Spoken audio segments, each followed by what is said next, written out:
Good morning. Welcome everybody to the Alliance's weekly webinar. We are very, very happy to have you here with us bright and early on what should be a day of beautiful skies. And hopefully this evening we'll get some pretty sunsets with the dust that's coming, which sounds scary. I'm bracing myself, but they say it's supposed to be beautiful. So I guess that's something for us to look forward to. It's 2020. We're just rolling with it. But we are happy to have all of you here. My name is Dave Miller. I'm the program director for the Alliance. I use he, him, his pronouns. And we have the pleasure of having Jason Chmura with us, who's going to be talking about the Society for Nonprofits. And then we're going to have a community forum, which we are incredibly excited to have. We haven't done one of these in a very long time. And so this is a chance to hear from all of you and connect with you. And so we are very much looking forward to that. So please plan, we're going to have you talking today. We're going to have webcams going today. It's going to be a nice warm room. So thank you all for taking the time to be here. And so with that, I do though, as we do every week, we want to acknowledge the lives that are lost. We are approaching, I feel like I say this every week, a very, very tragic milestone when it comes to COVID-19. Not only is Mississippi seeing a significant uptick in cases, which requires all of us to continue to be vigilant and to make sure that we don't move too quickly, but the South is seeing a big uptick as a whole, our region, and certainly our country. As we look at the data, if you spend 5 minutes on the news or listening to a podcast, you're going to hear about it. And so it's a very difficult time. And while we're all trying to adjust as best we can, it is important to acknowledge the lives that have been lost to COVID and a whole variety of other factors that our country is facing right now. And so if you will, join me and the rest of the Alliance in a moment of silence.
Okay. Well, we appreciate you being here, and like I said, please be vigilant. But we are joined by Jason Chmura, who is going to be talking about how we as nonprofits can continue to thrive and how we can continue to do good work in serving our communities and any of the needs that they have. And so, with that, Jason, the floor is yours.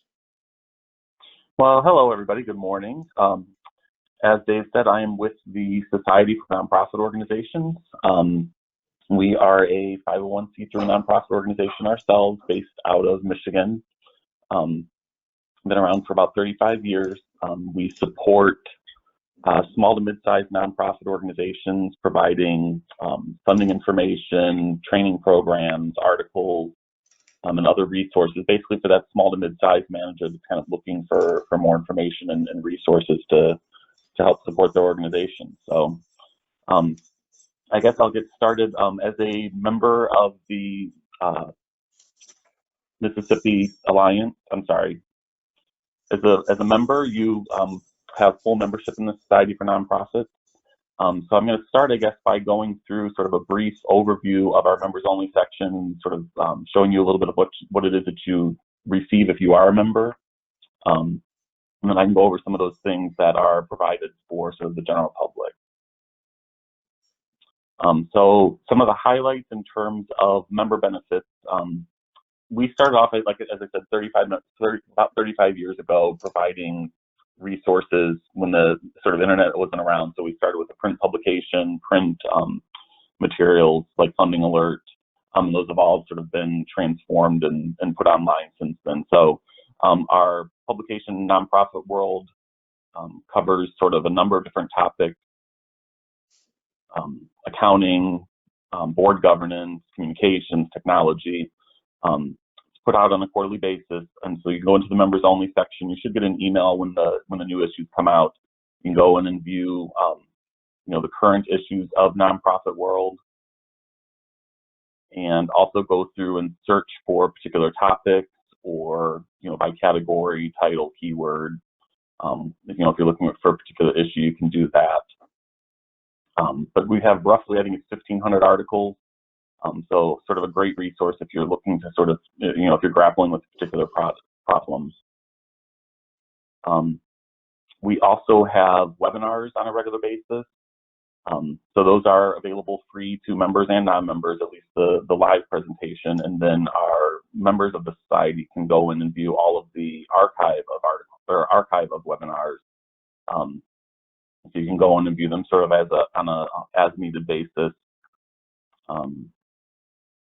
I will say they are all Flash-based, so if you have any issues sort of getting those to load, you just make sure that you have Flash Player enabled on your browser. We are working to sort of transition that to video format. And then sort of particular interest and sort of one of our more popular benefits are both Funding Alert and Grant Station. So if you go into our members only section, you'll see the Grant Station logo. You click on automated login, and it will pull up a new website with grantstation.com. You can go in and go through their Find Grant Makers. They have grants available, U.S. charitable, U.S. federal, state government, even some Canadian international grants. And if you are looking for help with that, they do have video tours available. So it is sort of a very comprehensive website. So they go through, there's a quick tour, 45-minute overview, things like that. So if you're looking to sort of find out how to better use that resource, I believe they have somewhere in the neighborhood of 5,000, 6,000 grants available, and they're also updated on a regular basis. So that is a great resource and one that we get a lot of wonderful feedback from members on. To sort of supplement that, we still do produce our own Funding Alert publication. So every month we send out an email on the current grant opportunities that we found for folks. So you can go in, all sorted by the sort of area of interest. You can go in there and view the grant information, how much is available, the website, phone number, things like that.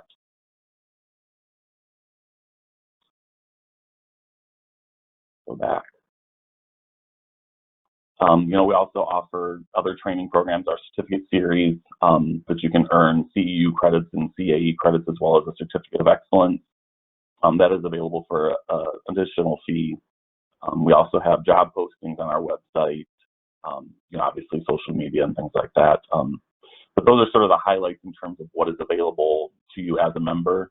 I would be glad to, sort of go offline and do sort of a more in-depth dive through sort of all of those different materials and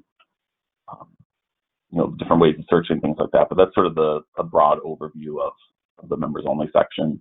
In terms of resources that are available to non-members, if you're not a member of the Society or the Mississippi Alliance, we have a number of free articles, fundraising guide to starting a nonprofit, a national directory of service providers. Again, you can post a job listing, things like that. But for the most part, a lot of our benefits are available to members only. So if you haven't already, please be sure to sign up for membership with Mississippi. And just to reiterate, if you are a member of the Alliance, you get this. This is part of the perk package, or what you're getting when you sign up to be a member. So if you are a member, you get this, and so definitely take advantage. Jason, just so people have a sense of the value, how much is it for somebody to sign up if they are not a member of the Alliance? If somebody independently wanted to sign up, how much would that cost them? If they wanted to sign up for us directly, it would be $129 per year. The Grant Station portion alone, if you wanted to sign up for Grant Station on your own, would be about $699 per year. Those two sort of things combined are a great value. Okay, folks. So essentially, in the cost of your membership with the Alliance is less expensive than if you signed up for those individually in most cases. So definitely take advantage. Jason, are there any ways for people to connect on there? Do you all have a like a way for people to share challenges or to connect and just generally, or is it pretty one-sided from you all pushing information out? It is pretty one-sided currently. We are working on a sort of complete revamp of our website and hope to add sort of more interactive features for our members. We have about 3,000 members nationwide, so we're really looking forward to sort of allowing those folks to sort of interact with one another, share ideas, things like that, and we're hoping to have that complete by the end of this year. So, yeah, otherwise it's all sort of through social media. Wonderful. Okay, y'all. Let's do this. Have any of you used the Society for Nonprofits resources before? Feel free to enter into the chat or turn on your microphone. I see Rebecca has raised her hand. Rebecca, can you give us a sense of how you used it in the past? Well, I actually just started using it somewhat recently, looking for some ideas, of course, about virtual volunteering and just ways to help our nonprofits at this crazy time. But, you know, I could still use this resource even if we ever get out of this COVID situation. But I logged on this morning and I got a message that said that my membership that's provided by the Mississippi Alliance has expired. And it said if I have any questions to contact you, Jason. So since I have the Alliance and Jason in the same place, is there something I need to do to fix that?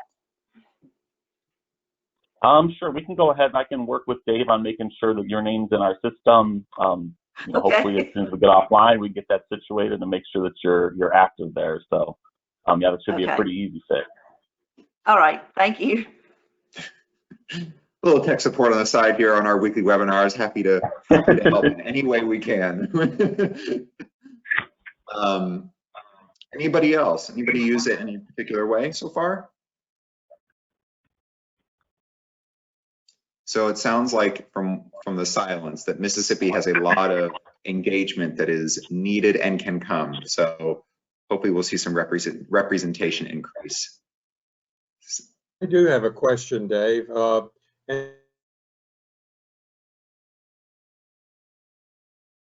Sammy, policy work. Jason, my question is around whether y'all do. I know you probably. Sorry. Oh, I think we were just having a delay with your. I know you probably write about policy and so forth, but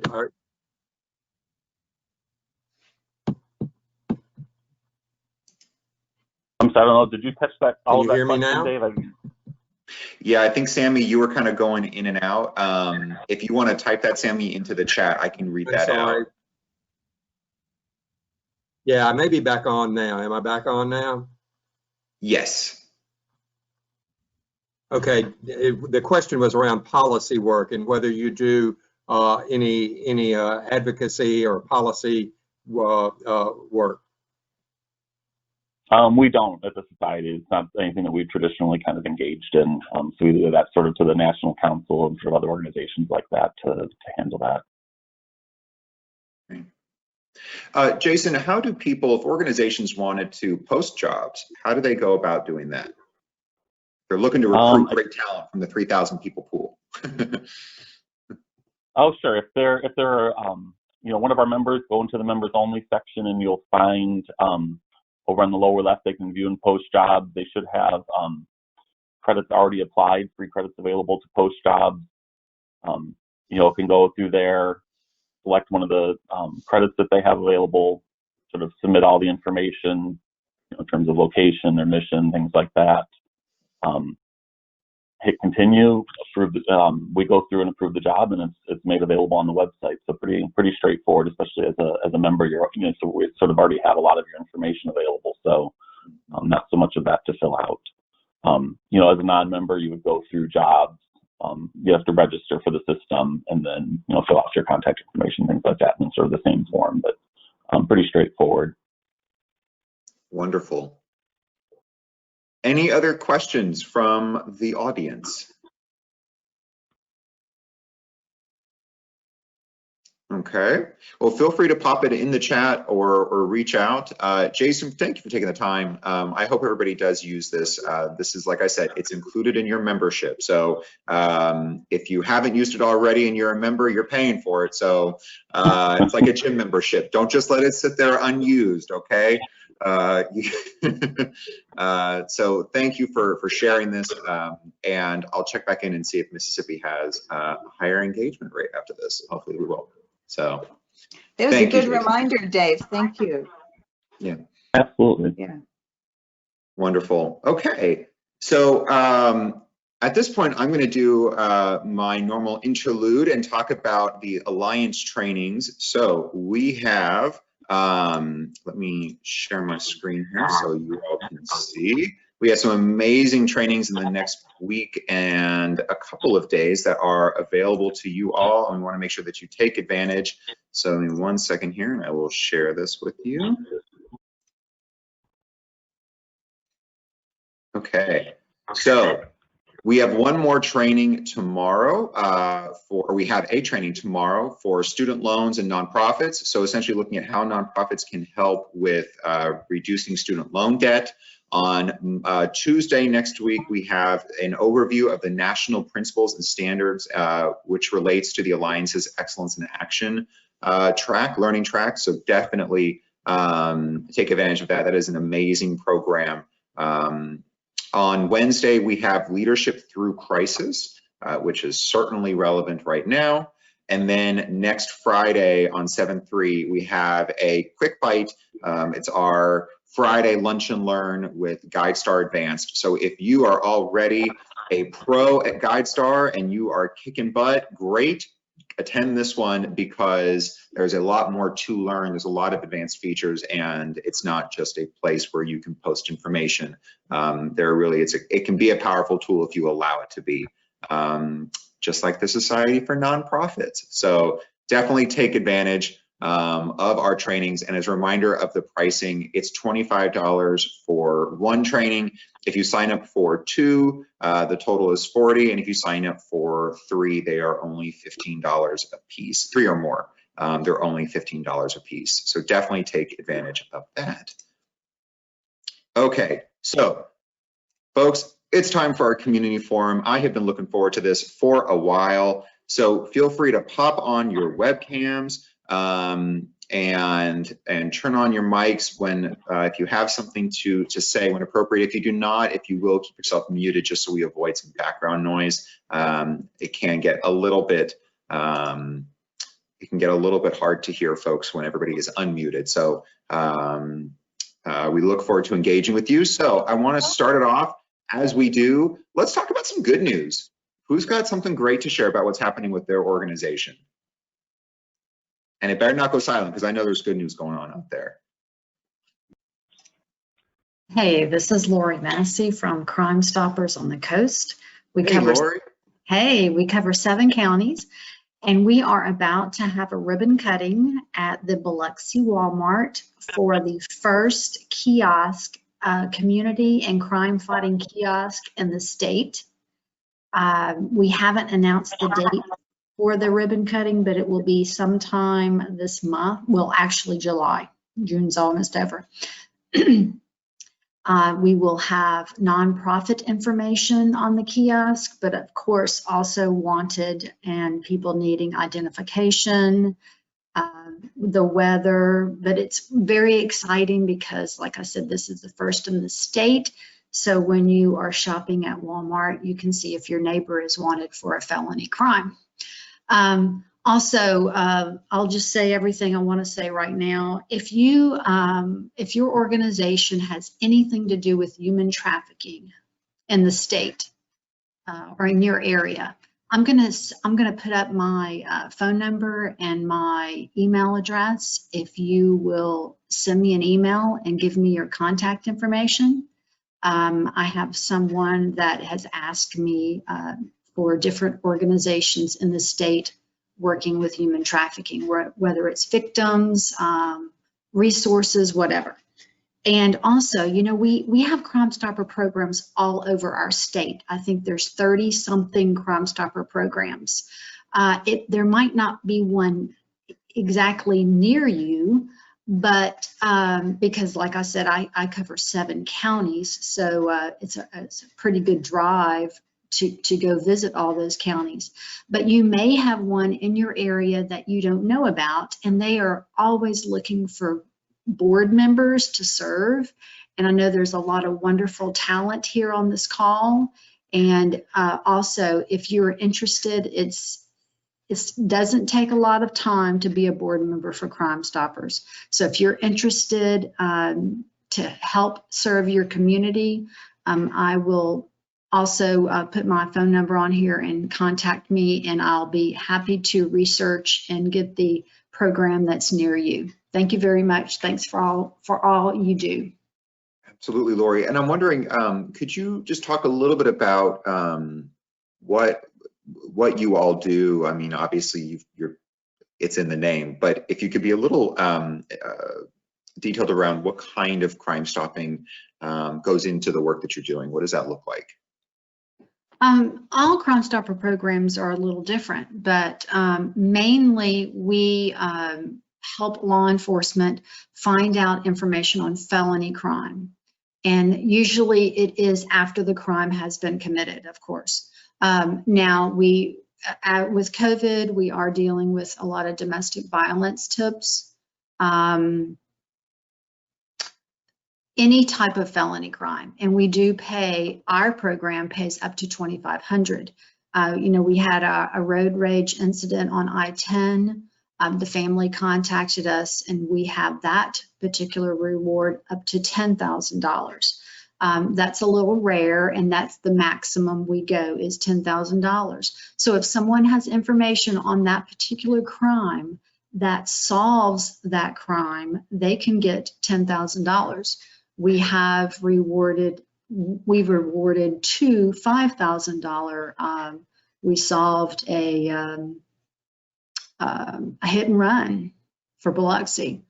Crime Stoppers does work. So it's the bridging the gap between the community and law enforcement.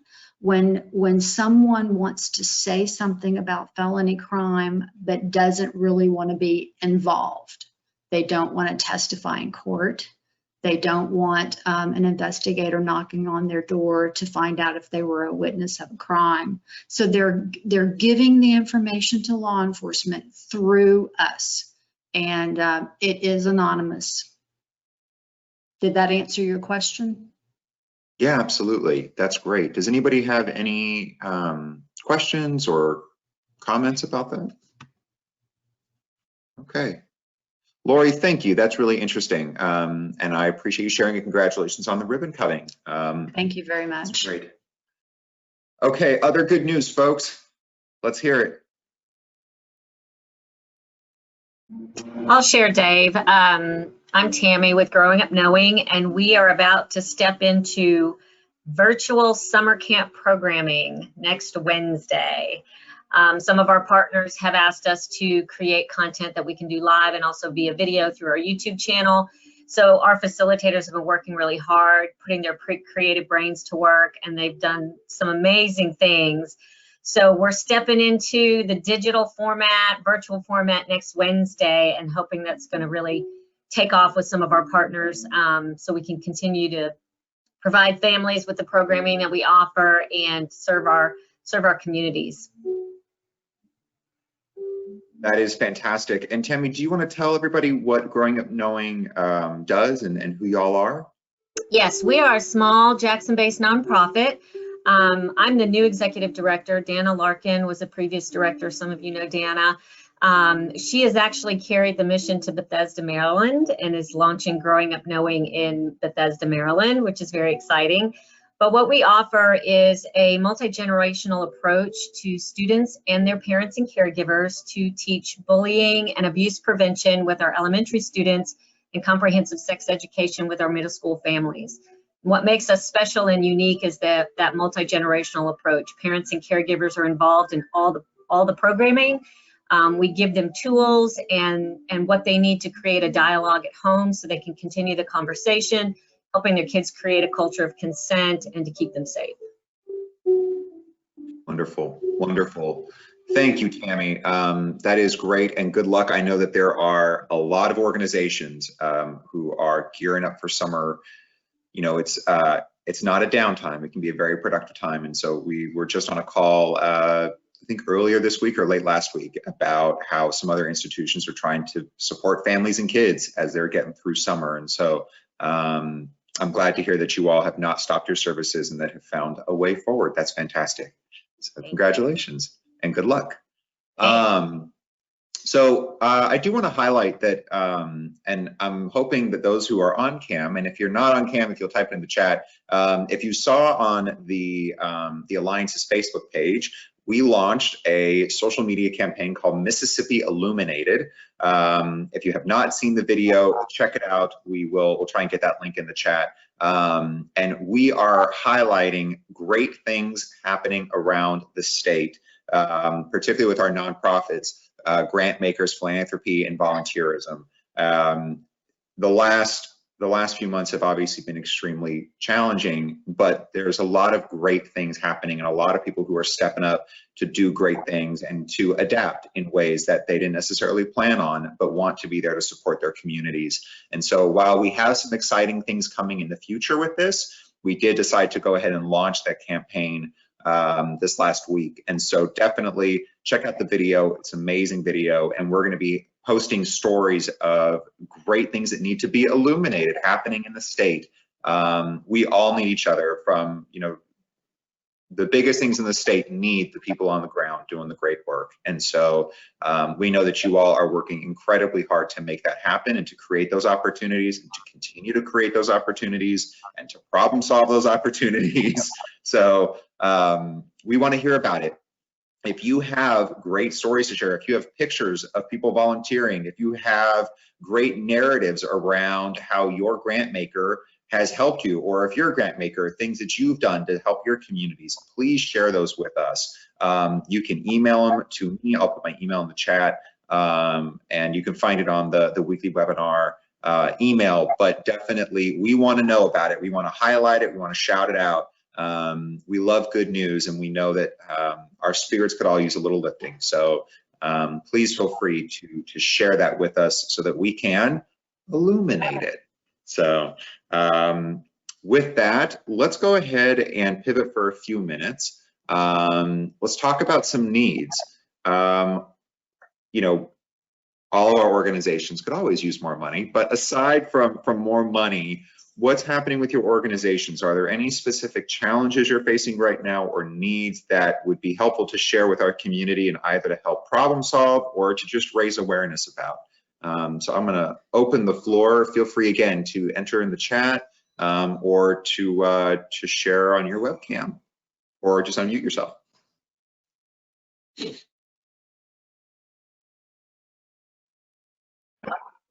Hi, I'm pretty new, guys. I'm Will Harvey, Goodwill Marketing Communications Manager. A lot of people know us for our retail stores, but we have quite a few different programs that we have.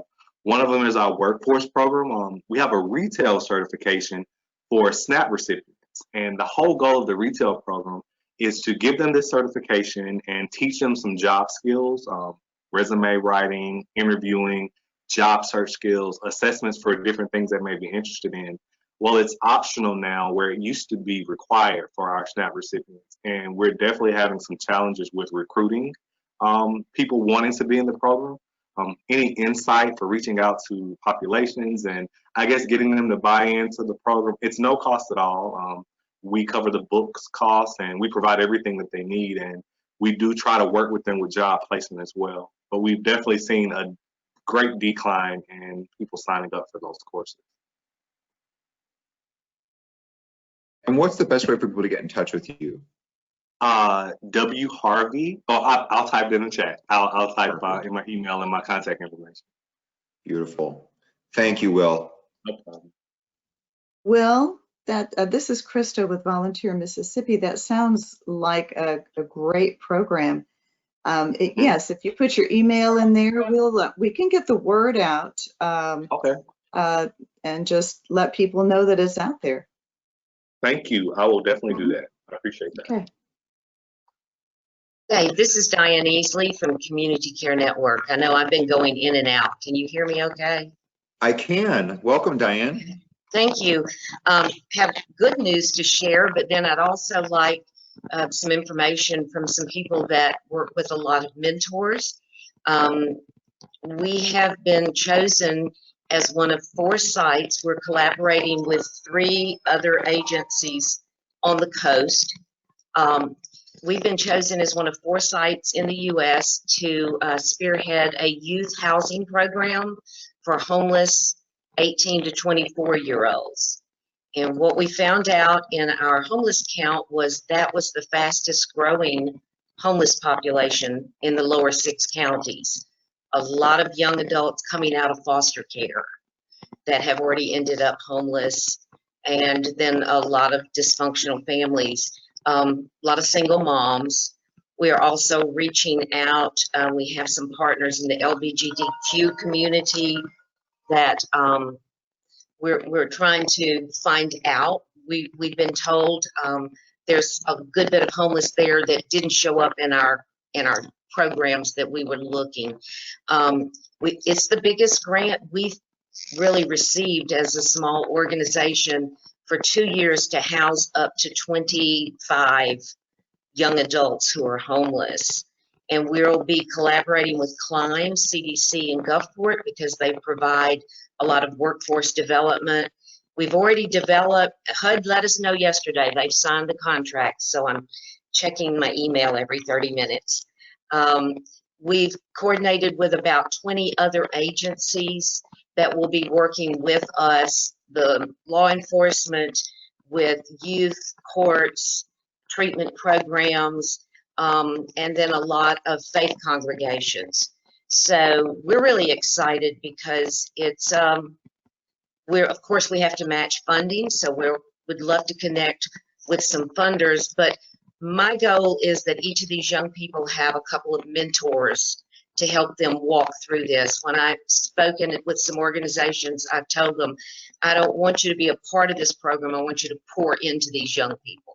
So some of you that may be doing some mentor training or recruiting, I'd be real interested in that information. But then also connecting with some funders, because this is about an $850,000 project for 2 years, and we have a lot of matching to do.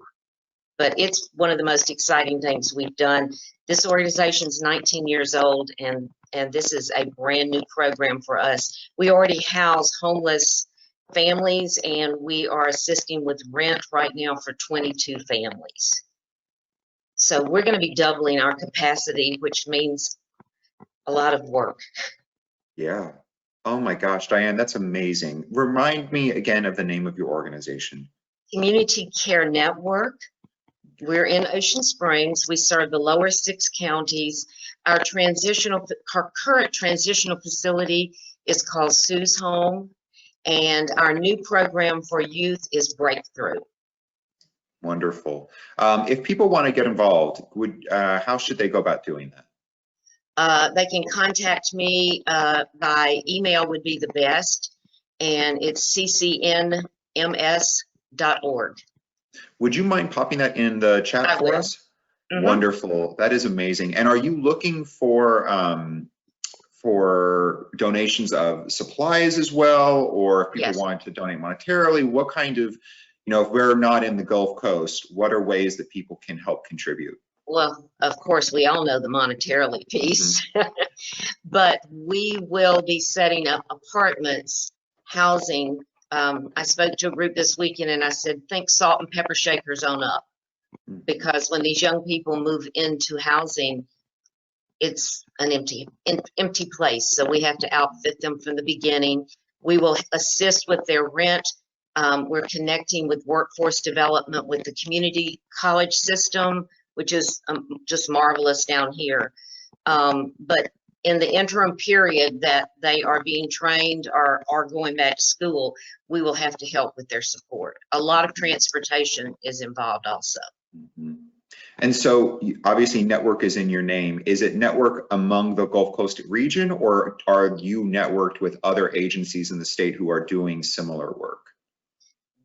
There are no agencies doing exactly what we do, but we are willing, you know, we're looking for partners or for agencies that we collaborate with and learn from. I mean, I just want to learn and share what we know about what we've been doing. We started as a very small home for women coming out of prison, and it has just grown to where we serve about 300 people a year. Wow, that's amazing. Diane, thank you for sharing. This is great. This is exactly what we're trying to do, is raise awareness and lift voices in need. So thank you, Diane, for sharing that. And I hope you get some help from this group and connections. That's wonderful. Okay, who would like to go next? Dave, I'll be glad to. And this is Teresa Erickson. I'm with the Community Foundation for Mississippi. And Krista and Caitlin, you pop in whenever we've all partnered together and have been working very hard together. There are a couple things I wanted to first talk about. First, I was hired in January to increase the number of counties that the Community Foundation for Mississippi serves. They just adopted 19 new counties. They were recently serving the Jackson metro area, and now we include 22 counties in Southwest Mississippi. So I've been, in just a little bit, I'll be going to Brookhaven. I've been to Kosciuszko and Natchez, and I'll be all over the place. So it includes Adam, Mite, Atala, Claiborne, Copiah, Franklin, Hines, Holmes, Jefferson, Lawrence, Lincoln, Madison. Anyway, I can type the different counties we're working on. But we're including a lot of trying to help with sustainability for the nonprofits in each of those areas. One of the things that we've been working on recently, and we're really trying to coordinate this to meet the most unmet needs that are out there. And we've been working with Volunteer Mississippi and their hub directors, and the hub directors are helping us find the nonprofits specifically that are serving the most vulnerable in our state, that are hungry, that are just really, really hurting right now, to be able to give out some funding that the Community Foundation has been blessed to be able to receive. So we're working closely with Volunteer Mississippi hub directors and their parent organizations, which includes community foundations. There are a few United Ways, and of course, Carla Edwards works with the Alliance. So I think they're all important, and we're all collaborating to make sure that we're getting the right folks in. So I have recently been able to give a few Dollar General cards to Helping Hands in Kosciuszko, and we'll be going to Brookhaven Outreach Ministries, who are also feeding people in just a little bit, and to Natchez Stew Pot, etc. Speaking of, we're also collaborating with Extra Table. So I think there's a lot of good things that are going on, and we're trying to make sure that our partnerships are strong and our collaborations are strong to coordinate where the most unmet needs are. So Krista and Caitlin, do you have anything to add to that? It's been a lot of work, but it's been great. And I think we're finally getting to a place where we are identifying the areas that have the most unmet needs. So it's been really great work. That's amazing. And if people have needs or they have ideas or anything like that, would you mind popping your information in the chat box so people can contact you? Sure, be glad to. Wonderful. So you heard it here, folks. Grant makers and funders need to know what opportunities exist. So let them know. It can't hurt to ask, right? Thank you, Teresa. Let's see here. Okay, that's just a comment. So I'm going to pause for just 1 second and mention that we have the Alliance's quarterly member meeting coming up on July 10th. And so it's a Friday, so please, if you can make that, please do. It's an opportunity for us as the Alliance to share updates as to what's going on in terms of our programming, to share updates in terms of our broader work. And we're not just doing trainings, we have all kinds of great work that we do. And so it's a great chance for everybody to get an update and to connect. So please join us on July 10th. There's an email that will be going out in the next week or so to give you all of that information. But I just wanted to make sure that we made you aware of that so you can block it on your calendars. It's a great way to connect. All right, so who's next? You need a brave soul out there. The water's warm. I feel like a teacher, I'm gonna start calling on folks. Any challenges? Let's do with this. Any challenges anybody is facing right now in terms of your work? Michelle, I saw that you unmuted, so thank you for being brave. Tell us what's going on. Yeah, you know, we've got some great things happening. We had a very successful capital campaign for construction in Hernando. For a greenhouse home. We're elder care with Methodist Senior Services. So that construction's actually happening. So that's a blessing. It's nice to see the dirt moving. Our donors are happy that something's happening in the midst of COVID. On the other hand, Methodist Senior Services, we have 12 campuses throughout the state, and we have about $300,000 of benevolence that we raise and spend on elders in assisted living and independent living per year. We just in May approved at our statewide board meeting to allow an additional $12,000 a month of need that we're going to meet. And so that's a lot of money, and that's another $144,000 a year that we've got to raise to meet the need of elders who have run out of their savings. So this is elders who came to an assisted living and didn't expect to live as long as they're living and can't make rent. And so we're paying for that. Our largest fundraiser of the year is Mother's Day Sunday throughout the United Methodist churches.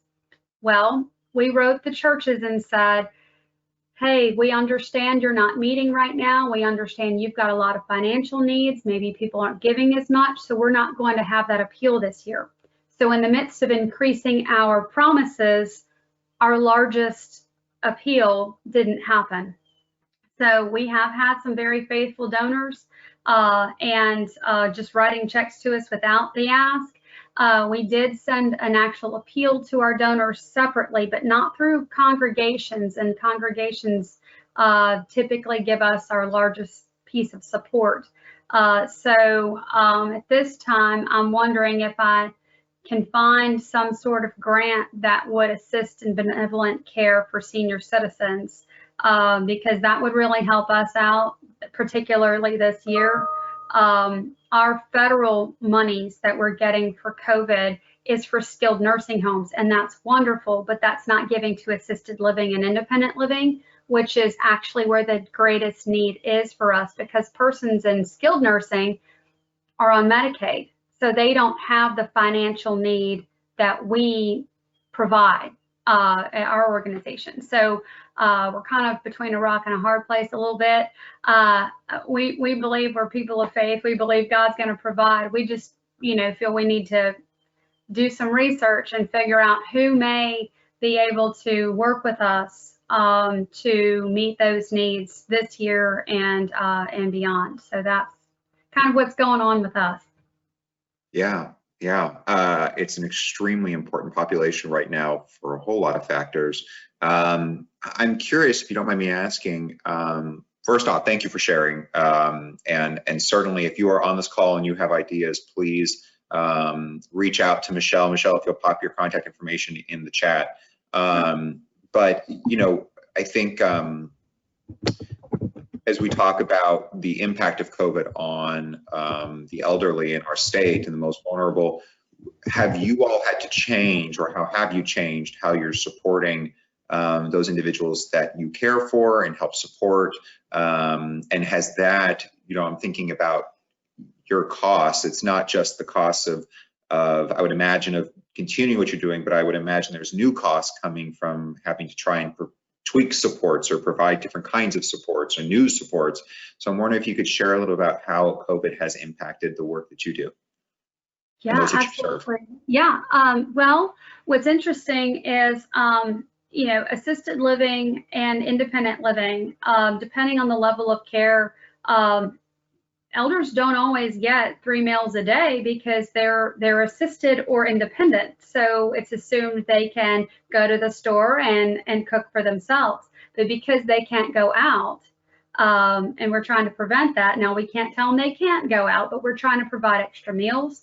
So that is certainly a cost we're absorbing right now, is a lot more food that's being delivered to rooms, a lot more supplies, of course, PPE for staff, whereas skilled nursing, you're used to the cross-contamination protocols and so forth, always gloves, et cetera. But now having, masks, gloves, gowns, those, things like that.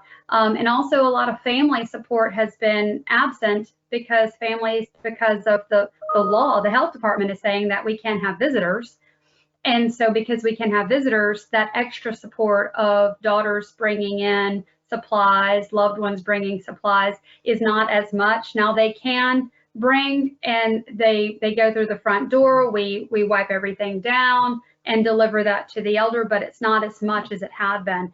So we are definitely absorbing a huge amount of extra cost for assisted living and independent living. We do have elders who live in HUD housing, but again, they get some rental assistance, but nothing for food, nothing for anything like that. We've worked with some even local farmers and farmers markets that they will donate food for elders. You can imagine if you're a frail elder living alone and you can't go to the store, or you don't, have, even if your transportation's been taken out, you're physically able to go to the store, but you have no transportation, then how are you getting food? So we're making sure that everyone's getting plenty of food and so forth, but it's certainly a financial hardship that we're trying to be creative on how we can meet those needs and do it in a loving way. This is stressful for a lot of elders. It's very lonely for a lot of elders. We're seeing incidents of depression, more falls at independent living and assisted living, which is not as common, but because they're not walking down to the dining room to socialize a couple times a day, they're staying in their apartments or staying in their rooms. Because of that, they're weak. They're weaker. Just like if you and I stayed in our bedroom all day and didn't walk to the kitchen or walk to the mailbox and so forth, same thing. So we would be very weak. So a lot of the elders are weak at this time, and we're trying to even we're working with a company that does phone apps for exercise, where elders can work on their core strength and exercise in their apartments. So we're trying to be really creative. We're also trying to work with some grants on telehealth, where elders are not missing their regular doctor's appointments, because even if you get your medication shipped to you, if you don't see your doctor in time to renew that prescription, then you lose that prescription. And so we're trying to even work with telehealth to provide that. We're also trying to work with telehealth with rehab and therapy just to keep elders healthy. But it is a challenge, and I know the team members, I don't work on any of our campuses because I work out of the home office, but many of the team members are getting really weary too, because this is a lot of extra stress. You look at hospitals and they're in the fight COVID mode. We're in the protection mode, and it's very different. We're trying to hold these elders as safe as we can. We've had very few incidents of COVID throughout our 12 campuses. I believe it's under 20 for 1,200 elders and 1,000 staff members, so we're very blessed. But we're in super protection mode. So it's costly, it's stressful, but we're certainly, in it for the long haul. Wow. Wow, that's just a lot. I really hope that the money comes through, and certainly if people wanted to get involved, obviously, as you said, they're trying to be careful about having visitors and that sort of thing. If people didn't have money to give, but they wanted to get involved, what's a way they could provide support? Yeah. A note card, letters. My son's in Boy Scouts. We even had little note cards where it was like, Boy Scout Troop 316 is thinking of you and praying for you. And just mail them to these campuses and let elders know that they are not forgotten and they're not separated from our society, because they're very detached right now, even more so than normal. And that's a very hard thing. Bake cookies and bring it to the front door and say, this is for the staff, keep going, those kind of things, little things, just to let them know that they are absolutely part of our greater community, and keep going. That's kind of the biggie right now. Michelle, it's amazing.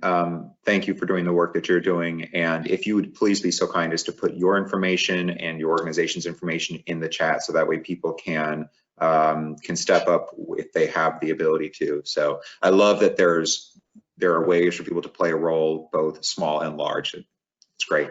Thank you. I think it's 9:53. We have time for about one more person. So drum roll. Who's it going to be? Okay.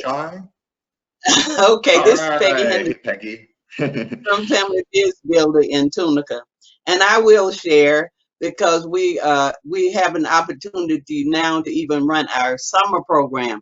We are a youth development organization, and the mission is to provide character, life skill, and educational and training program. And before COVID, we were running the Biz Builder Literacy Program out of the rec centers here in Tunica. And we are after school program, and we was running the sports and fitness tennis program out of Tunica National. And when COVID hit, then everything was closed, and so with the literacy and education program, we had started working with the families, teaching the families how to help their kids on the educational training programs at home. And so since the family was very, very, interested and working with us starting in 2019. So when COVID hit, we really, one of our goals was to get into the homes to help the families. And when COVID hit, we had a conference call with the families and asked if they need mentoring help, that we could mentor their kids in the home. And we had 18 parents that said, yes, we need your help. And so we immediately set up and went remote with the literacy and education program. We only had 25 when we was working at the rec centers, but then after COVID, we ended up with 50 because we had 50 educational licenses. And so then we started working we have volunteer mentors. We have mentors that we have hired as the staff, and we have interns that we are now training to mentor remotely in the literacy and education program. And what has allowed us to be able to run through the summer for the last 5 years, well, since we've been in business, we've always had a golf tournament for a fundraiser. And so this year we had scheduled a golf tournament, and we had a lot of commitments from the casinos and all of the people around. But when COVID hit, everything closed and all of the sponsors, just died. And so, and Tunica National had to close. So, well, what we do? So when we talked to Tunica National on May 13th, and the manager said, Peggy, they are still playing golf. Let's go ahead with it. Go ahead.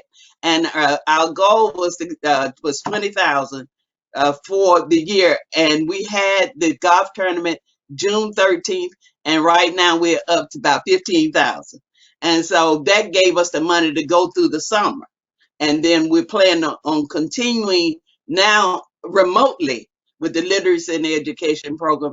And we will be doing later in the fall, hopefully we'll be doing the tennis program. So we've been able to continue to operate, in the midst of COVID, and help more families and help more kids. So I just wanted to share that. That's amazing. That's amazing. congratulations.